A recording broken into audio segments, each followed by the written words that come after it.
More than 20 dogs are quarantined at the Kansas Humane Society after an outbreak of kennel cough. Employees say they're doing all they can to keep up with the extra work that it takes to prevent the spread, but they're now reaching out for volunteers to help out. KAKE Summer intern Allison tells us more.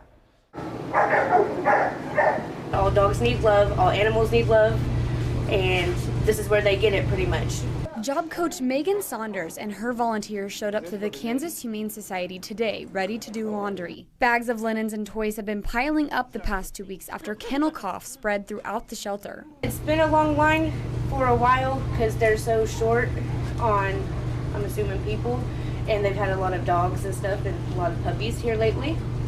So we're just here to help. Behind me you can see that there's lots of laundry that needs to be done, and the Kansas Humane Society says they do about 600 pounds a day, but right now they say it's significantly more with kennel cough. It's just a cough, so again it is just a doggy cold, but there are times where it can lead to things like pneumonia, so it's why we can't take in dogs from the Wichita Animal Shelter with it, because it spreads so quickly. To help slow the spread, the Humane Society has quarantined over 20 of the sick dogs and is working around the clock to power wash rooms and change linens daily. But other than cleaning, they say that fostering the sick dogs can be a huge help in isolating them.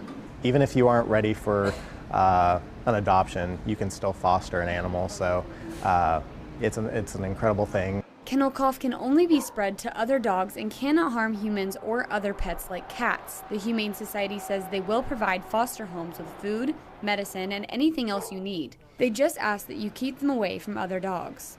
Yeah, we just need people to help. In Wichita, Allison, KAKE News on your side.